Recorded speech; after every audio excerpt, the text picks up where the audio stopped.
I got into that job and realized I'm really, really, really afraid of losing my job. As someone who is a college dropout who feels like I lucked into my job, it just created a lot of fear every day that I had imposter syndrome. So someone was going to pull off my mask, realize I wasn't any good at this, fire me, and I'd have to go find a minimum wage job.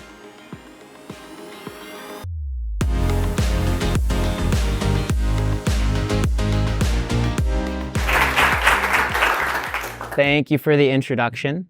My name's Stephen Woods, for those of you who haven't met me yet. I'm 33 years old. I live in central Minnesota. I'm fired, and I help out behind the scenes with my wife's influencer brand, Welcome to the Woods.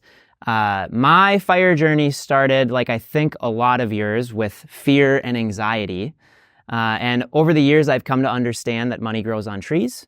And I hope to share some of my learnings with you today. So just to get the elephant in the room out of the way, which is not my wife, who's who drove here a couple hours to watch me present today. Welcome to the Woods is a social media influencer brand. It has 1.4 million followers across the 4 major social media platforms, YouTube being the one that is the biggest moneymaker for us. And Instagram is kind of a passion project. Facebook is how everything got started, and TikTok is for the memes.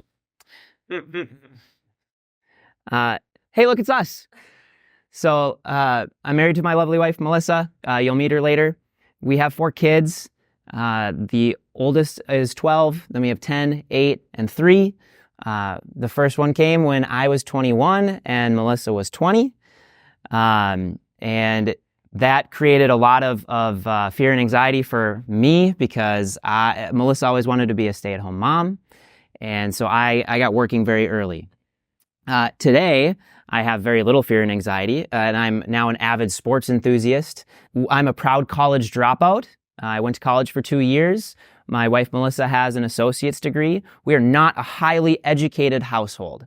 Early on, when we went to college, we were really into not having debt before we ever found fire. And Melissa always wanted to be a stay-at-home mom. So when we got to college, we did the math on whether or not there would be a return on investment of her college degree, decided there wasn't. She finished out the year, graduated with a 2-year degree, and then worked for another year while I was working. Having kids so young, so 2 years into college, we found out we were welcoming our first child, led to the key theme of my early career, which is fear and anxiety drove my decisions. So when we found out that our oldest was coming, while we were at the University of Wisconsin-La Crosse, we were living down in La Crosse, we went home, told my parents, and the first thing they said was, "Why don't you move home?" And then we went and told her parents, and they said, "Why don't you move home?" And we went and told my grandparents, and they said, "Why don't you move home?" I was able to get a job. It was 2011. I found a job as a software engineer. But I got into that job and realized I'm really, really, really afraid of losing my job. As someone who is a college dropout who feels like I lucked into my job, it just created a lot of fear every day that I had imposter syndrome. So someone was going to pull off my mask, realize I wasn't any good at this, fire me, and I'd have to go find a minimum wage job. And so about 3 weeks into my job, not 3 years, I Googled, does anybody retire by 40 one night? Because I wanted to do software engineering as little as I possibly could. And that led me to the blog Retire by 40 by Joe Udo. And the rest is history. I found Mr. Money Mustache through one of those articles. It led me to the shockingly simple math behind early retirement, which I know most of the FI community has read. This graph changed my life. I knew that when I read this graph that I could do at least what the screenshot Mr. Money Mustache posted was, saving 64% of my income and retiring in 11 years. So all of a sudden that took me from age 21 to age 32. I knew I could do it. And from that time on, as you'll see, we saved 70% of our income. So this is a progression of my salary throughout my 9-year working career, and in parentheses, the expenses. So you can see we, as a married couple with a family of 4, single income household, we focused really, really hard on not spending money. Our average spending over those 9 years, as we had 3 or 4 kids, was about $28,000 a year. And that includes everything. I was a software engineer turned manager. And throughout my working career, you can see I never made more than $125,000 in a year. With the exception of 1 year, I had a small piece of ownership in one of the companies I worked for. My total career earnings was just under $1 million. And what shocked me when I made this presentation is that along the way, so this was right at the end of 2020, we made $140,000 in side hustle earnings between 2012 and 2020.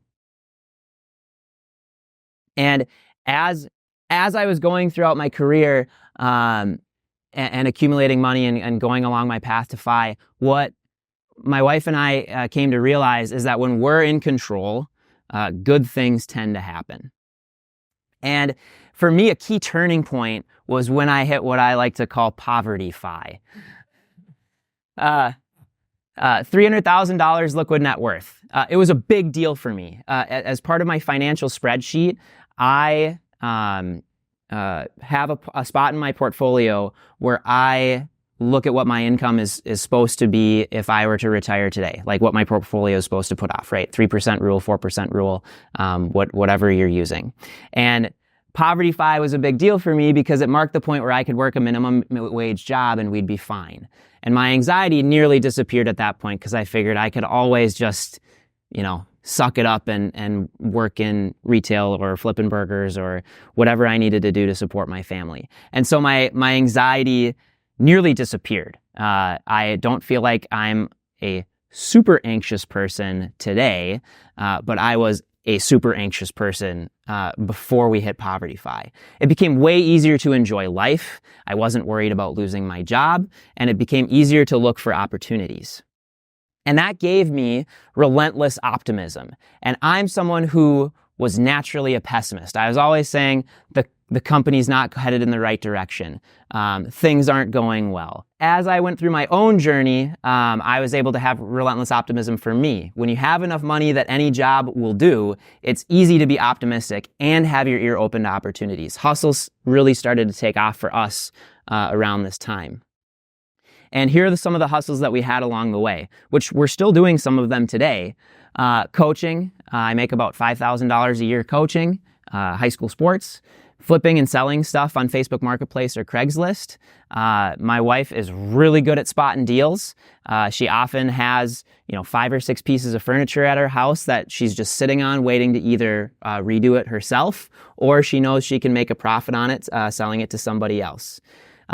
We dabbled in landlording. We had a house for 5 years. We bought it around 2014. We sold it around 2019, and it was fine. It had a 24% internal rate of return over 5 years, so I know the money was good. But what we concluded is we either need 1 door or we need 10. We need 10 doors or we need 0. And it's a lot easier to go from 1 to 0 than it is to go from 1 to 10. So we decided that landlording wasn't for us. Ghostwriting. My wife, Melissa, wrote blogs for a marketing agency. Consulting. I was often reached out to teach a particular niche technology that I knew. So I made money from that. I taught at a tech college, which still to this day boggles my mind that I can teach at a tech college without any college degree. But I did. I helped other people get jobs for a year, and I would still be doing that today if it hadn't been during COVID and I wasn't able to teach in person. And another hustle that we started along the way is my wife Melissa was a stay-at-home mom primarily, and she was having an identity crisis of sorts. She was stuck at home. We were a 1-car household for a long time, and she wanted something more fulfilling in her life than just being a mom. And so I really encouraged her to start writing about what she was doing. She was starting to work on projects in her house. And I thought she was really good at it. So why don't you write about it? And so this is one of the first blog posts that Melissa wrote on Welcome to the Woods in 2014. She painted our trim white. You can see the after sort of in the picture on the right and the before sort of on the picture on the left. And you can see the production quality was not high.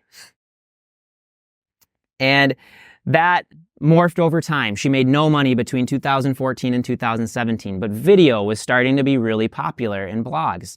And I was badgering her for about 2 years. Hey, you should make a YouTube video. You should make a YouTube video. And we like to joke that anytime that I start telling her to do something related to Welcome to the Woods, she does it. It's just 2 years later. And so in 2017, she posted her first video. It was painting old wood trim white, which is really funny because that was the blog post that she had 3 years ago. And her first video is essentially is a very similar thing. And then the hustling really took off when she pivoted to video. She started doing Facebook Lives, and she would do crafts live for people, and it exploded. She would have 1,500 people watching simultaneously on her Facebook videos. She had a couple videos get over 1 million views, and she was able to grow her Facebook audience to more than 50,000 before the algorithm change that all of us really love because we started seeing more pictures in our feeds and less pages, but that tanked her page. And eventually, she started making a little bit of money on Facebook through a creator program and through a company called Home Talk where she would do lives for them and get paid. And she started making a little money in addition to getting monetized on YouTube and starting to make about $150 a month on the videos she was posting there.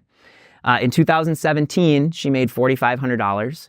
In 2018, she made $13,000. And in 2019, 5 years after she first started blogging, she made $16,000. It took her 6 years before she was making more than $10 an hour on Welcome to the Woods.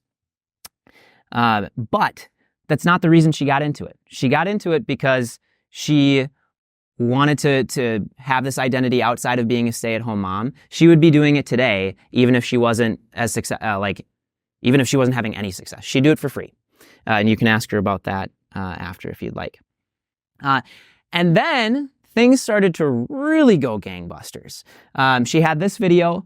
It's a stair railing makeover, and it made $2,000. This was in 2019. And that's when my eyes started to really open to what the power of YouTube could be. But they weren't that open. We were about to move from our house, and Melissa really wanted to redo the flooring of one of our houses. And it was going to cost $450. And I was like, there's no way we're going to get return on investment of $450. She's like, well, I'll make a video about it. We'll probably make back at least $100 or $200 of it. And I was adamant that we should not spend the $450. We spent the $450. And the video to date has made $8,000. I have not said no to a project since then. Smart man.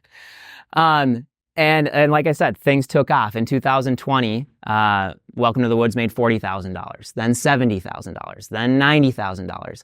Then in 2023, we broke 6 figures for the first time. And in 2024, we're on track to make more than that. It's already pretty close, if not exceeding 2023 in profit. And like I said, that's profit, not revenue. Melissa's also leveled up her game in terms of what she can do. You can see the production quality of this project that she built is a lot higher. It's essentially a fire pit and patio-like area. She laid the concrete block. She put rebar into the concrete block. She poured the concrete. And that has leveled up both the success of Welcome to the Woods and our ability to have nice things at a cheap price. Because ultimately, we got into FI as sort of like lean fire or early retirement extreme style, where we got into it to not spend money. And a lot of those themes still hold true in our lives today. So I wanted to dive a little bit more into Welcome to the Woods in terms of like how it makes money, because I think a lot of people, like everybody wants a YouTube channel, right? Who's thought about starting a YouTube channel in this room?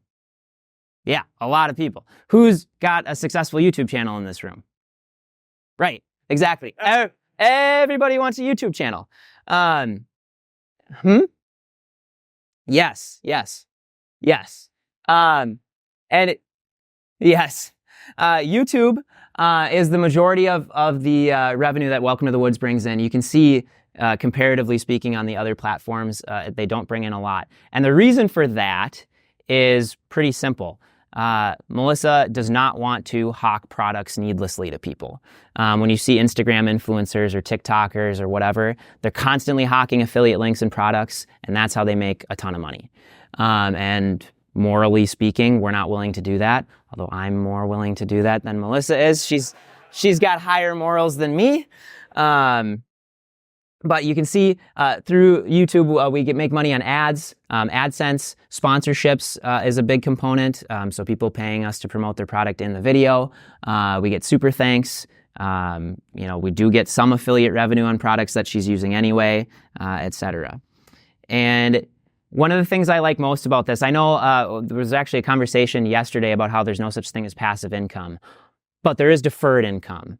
And a lot of the money that Melissa makes on YouTube is deferred. And this is a chart of 2023 ad revenue. And you can see what year the video was made in which that revenue was earned. So videos from 2017 were still 1% of the money she made. Videos in 2020 were still 26% of the ad revenue that she made. So when she puts out a video, if it's a good video, it keeps making money over time. 65% of the money that Melissa made on YouTube in 2023 through ads was made with videos that weren't produced in 2023. It's going to be a similar percentage for 2024. So what's our strategy? The reality is, it's like most things. We have no idea what we're doing. Melissa has a lot of idea what she's doing when it comes to building a great project. But when it comes to how's it going to go on the social media platforms, what should the title and thumbnail look like, those things, it's a guessing game. The algorithms right now on all the social media platforms are more complicated than even the developers who wrote the algorithms can adequately describe. So the answer is we just try to figure it out, and some things go really well and some things really don't. And we are always changing. The ABC is always be closing, but for me, it's always be changing. If a video doesn't go well at the start, change something about it. The title, the thumbnail, the description. One of Melissa's best videos of all time is why you should not do epoxy resin countertops. And as you can imagine, people get very angry because epoxy resin countertops and epoxy resin anything is really sexy right now. And so people are commenting on it. They're telling her all the ways that she's doing it wrong, and she's made $13,000 to date off that video. And it's a discussion between us, right? Because it's hard to get that negative feedback. I like to say, Melissa's got scale where she's had videos hit 20 million views. And if 1% of people don't like that video, that's 200,000 people didn't like that video, okay? If 1% of those people are angry enough to comment, that's 2,000 angry comments, right? So when you have scale, you have to deal with the problems of scale. You get to deal with the great parts of scale, but you also get to deal with the problems. We try to make videos with SEO potential versus vlogging. So a lot of people start a YouTube channel and they're just, this is what's going on this week for me. Well, after this week, do people really care? So when Melissa's making a project, one of the first things we do is we search for other videos like it that are already successful, and we try to make the better version of it. But I also wanted to talk about how money has really grown on trees for us and tell you about some of the opportunities that we've been approached to do in the last year to make money. Because for us, when you have time, when you don't have a full-time job, people are always looking for people to help, right? So I've been approached to referee sports. I've been approached to be a funeral attendant. they need those. And they make money. Tutoring, coaching collegiately, handiwork, IT help, renting out a room. We have 2 houses, so renting out a room in our other house, painting, photography, website help, home staging. When you're interested in helping people and when you're open to helping people, money is going to find you. I highly recommend the Mr. Money Mustache article. It's all about the safety net. Or the safety margin. It's like one of those 2 titles, where he goes through 7 layers of safety that he has in his retirement, and that is really how I feel now that I've retired. I feel like I could have retired way before my FI number because money just keeps getting thrown at us. Not in like giant amounts, but when you make $10,000 a year and you spend $30,000 a year, that really changes your FI number when you weren't counting on that $10,000 a year. And $10,000 a year is even a low amount for what you'll be able to make if you're interested in helping people. So the conclusion is, the less we worried, the more opportunity came. We're always open to making money. Even today, even with Welcome to the Woods going on, we still do a cost-benefit analysis of if something is going to be worth our time. And sometimes we say yes. Sometimes it's too good of a deal not to drive 45 minutes to go get that mid-century modern piece of furniture that's $50, because you could sell it for $600, worst case scenario. And when you're not looking to make money, it's easy to make enough. So I know a lot of people have one more year syndrome. I would definitely, like, doing it all over again, I would have had 1 year less syndrome, because you don't get the time back, and the time has been so valuable as we've been able to enjoy it and make our life the way we want, that I would have probably stopped working 2 or 3 years before I did. So, and that's in a 9-year career.